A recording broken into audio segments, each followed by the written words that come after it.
हाल फिलहाल में एक वीडियो वायरल हुआ एक सवाल के जवाब का। थोड़ा सा और डिस्क्रिप्टिव हो जाते हैं तो एक सेक्सिस्ट सवाल का जवाब। सवाल एक रिपोर्टर ने पूछा था न्यूजीलैंड की प्रधानमंत्री जसिंडा आर्डर्न और फिनलैंड की प्रधानमंत्री सना मरीन की संयुक्त प्रेस कॉन्फ्रेंस के दौरान। सवाल था, बहुत से लोग सोच रहे होंगे कि आप दोनों सिर्फ इसलिए मिल रही हैं क्योंकि आप उम्र में समान हैं और आप दोनों में बहुत चीजें कॉमन हैं, या क्या आने वाले समय में दोनों देशों के बीच बेहतर समझौतों की उम्मीद की जा सकती है।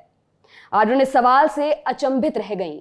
रिपोर्टर को करारा जवाब देते हुए उन्होंने कहा, क्या कभी किसी ने बराक ओबामा या जॉन की, जो कि न्यूजीलैंड के पूर्व प्रधानमंत्री रहे हैं, उनसे पूछा है कि क्या वे एक ही उम्र के होने के कारण मिले हैं? उन्होंने आगे कहा, यह वास्तविकता है कि राजनीति में पुरुषों की प्रतिशत ज्यादा है, पर अगर दो महिलाएं मिलती हैं तो यह केवल उनके जेंडर से जुड़ी बात नहीं होती। मरीन ने भी जोड़ा, हम मिल रहे हैं क्योंकि हम प्रधानमंत्री हैं। यहाँ पर बात हो रही है दुनिया के दो देशों की महिला प्रधानमंत्रियों की। उनसे पूछे गए एक सेक्सिस्ट सवाल की, जो गाहे बगाहे कहीं से नहीं आया है। इसकी जड़ें बहुत गहरी हैं। महिलाएं और लीडरशिप, ये कॉम्बिनेशन बहुतों को नहीं जमता, क्योंकि यह महिलाओं के लिए बने बनाए ढर्रे को चैलेंज करता है। वो ढर्रा जिसकी कई परतें हैं, जो आपके हमारे घरों से लेकर वर्क प्लेस तक खुलती हैं। राजनीति में लीडरशिप रोल्स निभा रही महिलाओं से ऐसे सवाल पूछे जा रहे हैं। बहुत बात करते हैं कैसे महिलाएं हर क्षेत्र में आगे बढ़ रही हैं, पुरुषों से कंधे से कंधा मिलाकर चल रही हैं, आर्थिक तौर पर मजबूत हो रही हैं, स्वतंत्र हो रही हैं। पर क्या धरातल पर ऐसा हो पा रहा है? एक आम महिला जो नौकरी पेशा है, जो वर्कफोर्स में अपना कंट्रीब्यूशन दे रही है, क्या उसके लिए सब कुछ पॉजिटिव है जैसा दिखाया जाता है?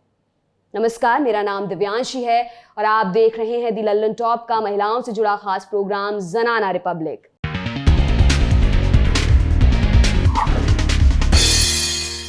आप अमूमन मेरे साथ प्रीति को देखते हैं, प्रीति चौधरी, जो इंडिया टुडे की एग्जीक्यूटिव एडिटर हैं। प्रीति चौधरी इस वक्त गुजरात चुनाव यात्रा पर हैं और मेरे साथ हैं आज के इस एपिसोड के लिए मेरी को होस्ट सीनियर जर्नलिस्ट अंजलि ईस्टवाल। बहुत बहुत स्वागत है अंजलि आपका, जो आप जनाना के इस एपिसोड में आई।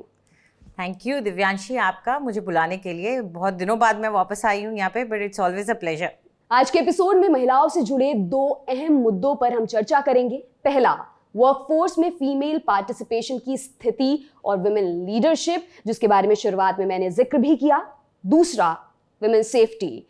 सो कॉल्ड सेफ कहे जाने वाले शहर मुंबई में जिस तरह एक कोरियाई यूट्यूबर को लाइव फीड के दौरान दो लड़कों द्वारा हरास किया गया, वो कितने ही सवाल खड़ा करता है, बार बार करता है, और इसे बदलने के लिए कितने स्विफ्ट चेंजेस की आज के समय में हमें जरूरत है। इन दोनों मुद्दों पर बात होगी।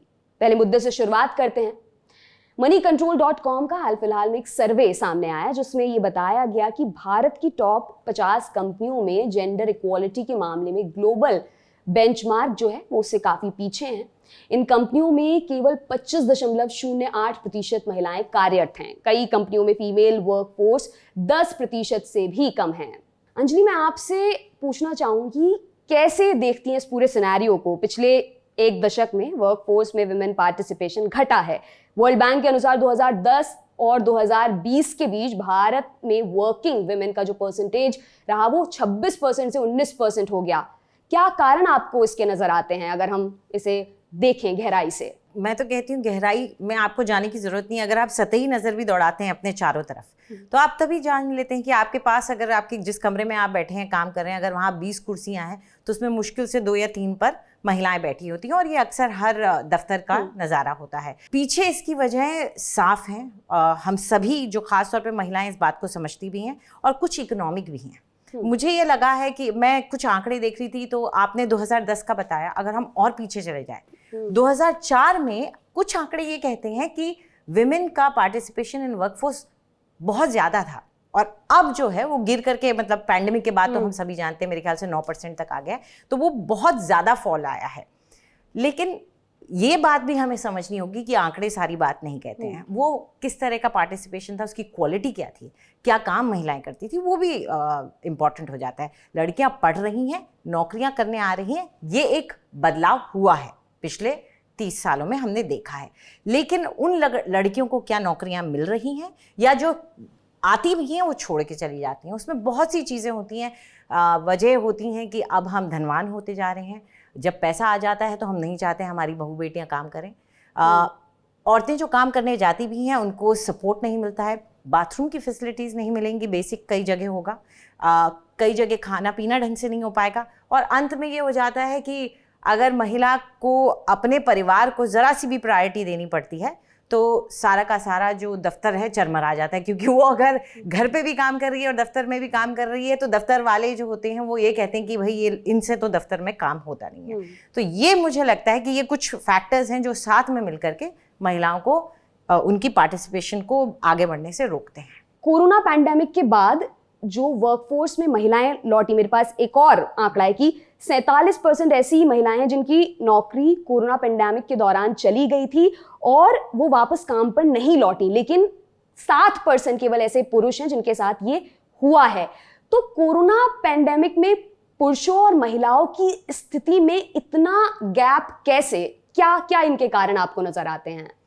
बर्नआउट हो गई महिलाएं कई, तो जो एक कामकाजी महिला थी वो दफ्तर का भी काम कर रही है, घर पे भी काम कर रही है और घर का काम बढ़ गया है। क्यों? क्योंकि घर में अब सब घर में मौजूद है, बच्चे मौजूद है, पति मौजूद है, पति का परिवार मौजूद है और उन सबकी सेवा कर रही है महिला।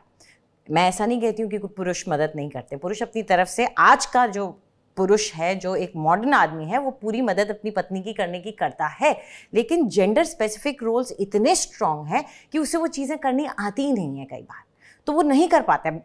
केयर गिविंग जो एक चीज़ है जिसको क्वांटिफाई नहीं किया जाता, उसका कोई आर्थिक मूल्य नहीं लगाया जाता है। केयर गिविंग एक ऐसा अनपेड वर्क है जो कि महिलाएं करती हैं और उसके लिए जब वो आपको एक तरफ से वो भी सारा आपके ऊपर आ गया, दफ्तर का काम भी आ गया, तो महिलाएं बर्नआउट कर गई। मुझे लगता है कि ये एक वजह रही कि जब पुरुष तो बड़े खुश थे दफ्तर लौटते हुए कि एक बार चलो फिर से दफ्तर जाएंगे, महिलाओं के लिए वो चैलेंजिंग था और वो मेरे ख्याल से कई रिस्पॉन्सिबिलिटीज़ जो उन्होंने घर में उठा ली थी उनसे हाथ वापस खींचना उनके लिए मुश्किल हो गया था। तो कई महिलाओं ने नौकरियां भी चली गई, फिर दोबारा नौकरियां मिली नहीं तो उन्होंने भी कोशिशें नहीं की, शादियों का बढ़ गया, जो आप वेबसाइट्स देखें उनमें रजिस्ट्रेशन बढ़ गया, तो वजह मेरे ख्याल से कई रही है। और कहीं मैं ये भी पढ़ी थी अंजलि कि कई लोगों ने, कई पेरेंट्स ने अपनी लड़की इसलिए ब्याह दी क्योंकि एक व्यक्ति कम हो जाए खाने वाला। इस तरह की रिपोर्ट्स भी सामने आई कोरोना पैंडेमिक के दौरान। ये चीज़ हुई कि जो आप अभी बोल रही हैं कि मैट्रिमोनियल साइट्स पर रजिस्ट्रेशन बढ़ गए, तो उसमें ये इस तरह की चीज़ें भी सामने आई। सिक्योरिटी और सेफ्टी ऑफिस के अंदर उसमें भी हालांकि हमारे देश में अब काफ़ी चेंजेस आए हैं, लेकिन अभी भी बहुत कुछ होना बाकी है और दुनिया भर में तो बहुत कुछ होना बाकी है। अगर आप आंकड़े देखें तो वो चौंकाने वाले कि कितने देशों में आप पति मना कर सकता है लीगली कि मेरी बीवी नौकरी नहीं करेगी। करीब 140 मेरे ख्याल से देश हैं। कितने देश ऐसे हैं जिनमें कोई कानून ही नहीं है सेक्सुअल हैरेसमेंट का। तो आप ये सोचिए कि महिलाओं के लिए सिर्फ भारत में नहीं, दुनिया भर में नौकरी पर जाना किसी it's no less than going to war sometimes if अगर आपको बेसिक प्रोटेक्शन नहीं है। अंजलि, हमने शुरुआत में 2 देशों की प्रधानमंत्रियों से पूछे गए एक सेक्सिस्ट सवाल का जिक्र किया। ये सवाल राजनीति में टॉप पोजीशन संभाल रही महिलाओं से पूछा गया। हम अभी तक भारत में लो फीमेल वर्कफोर्स पार्टिसिपेशन पर बात कर रहे थे, भारत में अलार्मिंग जेंडर गैप पर बात कर रहे थे। हमारे देश में बेसिक लेवल पर ही, जैसे अभी आपने बताया कि बहुत सारी बेसिक चीजें ही अवेलेबल नहीं हैं। तो अगर महिलाओं की स्थिति इतनी चिंताजनक बेसिक लेवल पर है, तो अगर कोई महिला लीडरशिप रोल के लिए आगे जाना चाहती है, उसकी एस्पिरेशंस हैं, अपने करियर में आगे बढ़ना चाहती, बहुत सी महिलाएं बढ़ भी रही हैं, लेकिन बहुत सी महिलाओं के लिए अभी तक ये एक सपना है। और सपना इसलिए भी रह जाता है क्योंकि it's not viewed very positively. अगर एक महिला बहुत महत्वाकांक्षी होती है तो उसको बहुत पॉजिटिवली नहीं लिया जाता है। हालांकि मैं ये मानती हूँ कि वक्त बदल रहा है, लेकिन फिर भी एक चैलेंज है महिलाओं के लिए। जो मैं पिछली बार भी शायद किसी से बात कर रही थी तो मैं कह रही थी कि सेम कैरेक्टरिस्टिक्स जो आदमियों में होते हैं वही औरतों में जब होते हैं उनको उतना पॉजिटिवली नहीं लिया जाता। अग्रेशन को पॉजिटिवली महिलाओं में नहीं लिया जाता, एम्बिशन महत्वाकांक्षा को पॉजिटिवली नहीं लिया जाता, उसकी नेटवर्किंग करने की इच्छा, अगर महिला भी नेटवर्किंग करने की कोशिश करती है जैसे पुरुष करते हैं, उसको पॉजिटिवली नहीं लिया जाता। तो महिला के लिए आगे बढ़ना, लीडरशिप रोल में आना एक बहुत आइसोलेटेड जर्नी है। वो एक अकेली नाव है जो मझधार में चलती रहती है और फिर बहुत कम नाव होती है जो पार पाके दूसरे किनारे तक पहुंच पाती हैं। यही बात आती है जब इक्वल अपॉर्चुनिटी देने की बात आती है। हम देखते हैं, अपने आसपास ही देखते हैं कि जब किसी रोल को महिला को देने की बात आती है तो उसके जो पुरुष काउंटर पार्ट्स हैं उनमें भी देखा जाता है नहीं पुरुष ज्यादा बेहतर तरीके से कर लेंगे, तो ये क्या इनहेरेंट बायस है हमारा टुवर्ड्स मेन, क्या कहेंगे इस पर? उसके लिए मैं ये कहूँगी कि कहीं ना कहीं हमारी अपब्रिंगिंग रिस्पॉन्सिबल है। आप ये देखिए कि बचपन से जब हमको बड़ा किया जाता है तो जेंडर डिफाइंड रोल्स हो जाते हैं कि लड़कियां ये करेंगी, लड़के नहीं ये करेंगे, और कहीं ना कहीं महिलाओं को कम आंका जाता है परिवार में ही कि वो ये नहीं कर पाएंगे। कोई भी मुश्किल काम होगा अगर मान लीजिए तो उसमें आप बेटे को बुलाएंगे, ये सीढ़ी चढ़नी है और बल्ब उतारना है, बेटी सामने होगी भी तो लेकिन आप बेटे को बुलाएंगे कि बेटा चढ़ जाओ उतार लो। तो क्यों? वो एक उसके लिए वो बहुत लंबा वक्त लगेगा उस सबको बदलने में। महिलाओं को भी उसमें अपनी सोच बदलनी पड़ेगी क्योंकि हम भी झिझकते हैं अपने जेंडर स्टीरियोटाइप को तोड़ करके आगे बढ़कर वो काम करने के लिए। तो वो फिर जब आप लेकर आते तो शायद उनको इस बात का इल्म भी नहीं होता है कि वो ये कर रहे हैं, कि वो जब ये सोचते हैं, वो एक पुरुष को देखते हैं, एक महिला को देखते हैं और एक काम को बीच में रखते हैं और फिर मूल्यांकन करते हैं, आंकलन करते हैं, तो उन्हें शायद ये पता भी नहीं होता कि वो जो तराजू है वो पहले ही इस तरफ झुका हुआ है। उन्हें तो पता ही नहीं कि जो कांटा है वो तो पहले ही झुका हुआ है। तो उसके लिए मैं मानती हूँ कि बहुत जानबूझ करके शायद ना करते हों आजकल के पुरुष, क्योंकि अब बहुत बदलाव आ गया, लेकिन कहीं ना कहीं वो एक इनहेरेंट आपके अंदर है। और जब हम वे फॉरवर्ड देखते हैं इसका कि अपने आसपास ही हम अपने लेवल पर, क्योंकि जितने भी दर्शक हमें देख रहे हैं, हम कैसे कंट्रीब्यूट कर सकते हैं? हम मशीनरी, जो सरकारी मशीनरी है, किस तरह के इंसेंटिव्स की, अगर औरतें ज़्यादा काम करें, नौकरी पर जाएं तो उन्हें किसी तरह से इंसेंटिव्स मिले या उनका पार्टिसिपेशन बढ़ाने के लिए और तमाम जो चीज़ें हैं वो पॉलिसी के स्तर पर की जाएं, उन पर भी प्लीज़ आप अपनी राय बताएं। और जो हम कर सकते हैं एज अपने कोवर्कर्स के लिए, फीमेल कोवर्कर्स के लिए, जो तमाम पुरुष कर सकते हैं, वो क्या तरीके हो सकते हैं अंजलि आपके हिसाब से? देखिए, मैं ये मानती हूँ कि कोई भी चीज़ आपको करनी है तो हम प्रिविलेज सेक्शन से नहीं शुरुआत के, आप नीचे से कीजिए। तो जो लोएस्ट लेवल पर, ग्रास रूट लेवल पर जो काम कर रही है महिला, उस पर नज़र डालिए। अगर एक महिला अपने घर पर खेत में जाके काम कर रही है, उसके काम का क्या मूल्य है? उसके नाम पर वो ज़मीन नहीं है, उसके पिता के नाम पे है या उसके पति के नाम पे है और आगे जाके उसके बेटे के नाम पे है। वो एक फ्री का मजदूर है जो कि जाके काम कर रहा है। और मैं आती हूँ पहाड़ी इलाके से, वहाँ पर महिलाएं इतना काम करती हैं, वो खेत में काम करती हैं, वो घास काट के लाती हैं, वो बच्चों का ख्याल रखती हैं, मवेशी का ख्याल रखती हैं, सारा काम वही करती हैं। लैंड होल्डिंग उनके नाम पे नहीं होती है। तो ये एक चेंज है जो कि सरकार को समझना होगा कि आपको महिला के काम का जो वो अपने घर में कर रही है उसका कोई ना कोई मूल्यांकन करना होगा। कई बार कई पॉलिटिकल सर्कल्स में आपको भी पता है कि ये बात हुई है कि महिला को, हाउसवाइफ को एक उसके काम की एक वो दी जाए, लेकिन उसको बहुत पॉजिटिवली नहीं लिया जाता है। उसको फ्री भी, डोल, मुफ्त का पैसा, ये समझ लिया जाता है। तो ये कुछ चीज़ें हैं जिसको बदलना होगा, वहाँ से शुरुआत होगी। उसके बाद आपको सपोर्ट सिस्टम बनाना होगा। बड़े दफ्तरों में आप और हम जैसी महिलाओं के लिए क्रैश की सुविधाएं जो 2017 से हो तो गया कंपलसरी, लेकिन होती कहाँ हैं, ये बड़ी सवाल है। एक सिक्योर सेफ इन्वायरमेंट, एक progressive environment, continuous training employees की, उनको सेंसिटाइज करना, जेंडर सेंसिटाइजेशन करना, gender sensitization of the authorities as well, आपके पुलिस का, आपके दूसरे एजेंसीज़ का जिनका इंटरेक्शन होता है विमेन के साथ। तो हम भीख नहीं मांग रहे हैं कि आप भाई हम पे दया कीजिए, आप एक बराबर का, आप दोनों को बराबर पे लाके खड़ा कर दीजिए ना, फिर कंपटीशन करते हैं। पहले ही अगर नीचे से दौड़ लगानी है और महिला पीछे खड़ी है, आदमी को आगे कर दिया, इनर लेन में कर दिया, तो वो फेयर नहीं। बहुत बहुत शुक्रिया अंजलि, आपने बड़े विस्तार से इस पूरे विषय पर चर्चा की। मैं एक एंडिंग नोट इस पूरे विषय पर एक बता देती हूँ अपने दर्शकों को भी कि कुछ समय पहले इंटरनेशनल मॉनेटरी फंड की एक रिपोर्ट में ये कहा गया था कि पुरुषों और महिलाओं का बराबर पार्टिसिपेशन भारत की जीडीपी को बहुत ऊपर ले जा सकता है और ना सिर्फ आर्थिक स्तर पर इस सुधार की शुरुआत कर सकता है बल्कि सोशल, कल्चरल और पॉलिटिकल स्टैंड पॉइंट से भी भारत के लिए ये एक बेहतर और बराबर भविष्य की नींव रख सकता है। आगे बढ़ते हैं आज के हमारे दूसरे टॉपिक पर, दूसरे मुद्दे पर, जो महिलाओं की सेफ्टी से जुड़ा हुआ है। 1 दिसंबर को मुंबई की सड़कों पर दक्षिण कोरिया की एक महिला यूट्यूबर के साथ बदसलूकी करने का मामला सामने आया है। महिला यूट्यूबर के साथ लाइव स्ट्रीम के दौरान ऐसा हुआ। घटना का वीडियो सोशल मीडिया पर खूब वायरल हुआ। 1 मिनट लंबे वीडियो में एक आरोपी महिला यूट्यूबर का हाथ पकड़कर लिफ्ट देने के लिए अपनी तरफ बुला रहा है, जबकि महिला यूट्यूबर बड़ी असहज इस बात से नजर आ रही है और उसका विरोध भी कर रही है। इसके बावजूद महिला ने बैठने से मना किया तो आरोपी शख्स ने उसके गले में हाथ डालकर उसे किस करने की भी कोशिश की। अंजलि, मुंबई को महिलाओं के लिए बड़ा ही सेफ शहर माना जाता है और जब लगातार इस तरह की घटनाएं होती हैं, जैसे अभी इससे पहले भी एक खबर आई थी कि एक कैब ड्राइवर ने एक अमेरिकी महिला के सामने मैस्टरबेट किया, उस पर ज्यादा विस्तार से बात नहीं की गई, लेकिन ये भी मामला मुंबई से ही सामने आया था। तो ऐसे में सेफ अनसेफ जैसे जो लेबल्स हैं वो उनके क्या मायने रह जाते हैं, उस पर क्या सोचती हैं आप? बहुत बदलाव आ गया एक्चुअली। आप मुंबई में, हम मानते थे कि जब हमारा कॉलेज टाइम था तब हम मुंबई जाते थे, बहुत सेफ मानते थे। पुणे और मुंबई में, पुणे में क्योंकि मैंने अपना पोस्ट ग्रेजुएशन किया। अब उसके बाद लगातार आप 10-15 सालों से देखिए खबरें कैसी आती हैं कि न्यू ईयर ईव में लड़कियों के कपड़े फट गए, छेड़खानी हो गई, रेप का केस मिल में हो गया, इस तरह की ये अब जो साउथ कोरियन व्लॉगर के साथ हुआ, उस तरह की, वो तो मतलब सबके सामने हो रहा था, लाइव स्ट्रीम हो रहा था, सरप्राइजिंग था।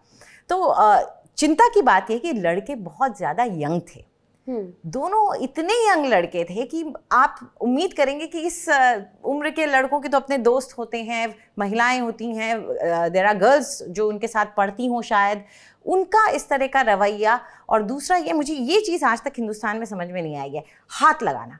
आप किसी को भी चाहे थप्पड़ मारने के लिए हो या बात करने के लिए हो, ये हाथ लगाने की जो है ना कि पर्सनल स्पेस का कोई रिस्पेक्ट नहीं है, वो बहुत शॉकिंग है। और वो इसमें देखने को मिलता है जो आप बता ही रही थी, गले में हाथ डाल के किस करने की कोशिश है। तो वो बहुत अजीब सिस्टम होता जा रहा है हमारे देश में और हमारी सिटीज़ में ख़ास तौर पे। जब जैसे जैसे स्पेस पुरुषों और महिलाओं के बीच का हटता जा रहा है, उसको इस तरह इसमें नहीं कन्वर्ट होना चाहिए कि आप कुछ भी कर ले महिलाओं के साथ। तमाम दावों और वादों के बावजूद विमेन्स सेफ्टी की स्थिति में सुधार नहीं आया है। आज़ादी के इतने समय बाद भी हम कोई पुख्ता विमेन सेफ्टी मैकेनिज्म बनाने में असफल क्यों रहे हैं? कहाँ कमी रह गई? इतने डर और लगातार बढ़ते क्राइम्स के बीच एक महिला कैसे आगे बढ़ने के बारे में सोचे, जो शायद हमने पहला टॉपिक भी डिस्कस किया कि कैसे वो अपने भविष्य के बारे में सोचे, जब यही बेसिक चीजें अंजलि सही नहीं है हमारे लिए। क्या क्या कहेंगी इस पर आप, इस पूरे इंसिडेंट्स के मद्देनजर भी अगर देखा जाए तो इसे? बिल्कुल, आप ये सोचिए, मुझे याद है कि जब हम कॉलेज में थे और मुझे अगर डीटीसी बस स्टैंड में हॉस्टल में थी और रात का वक्त होता था, मैं आपको झूठ नहीं बोल रही हूँ, 6 बजे के बाद मुझे डर लगता था सड़क पर चलने में। दिल्ली में दिल्ली यूनिवर्सिटी में हम पढ़ते थे, मेरा हॉस्टल जो था वो आर्मी कैंट एरिया में था, तो वहाँ जाने में रात को हमको बहुत प्रॉब्लम आती थी।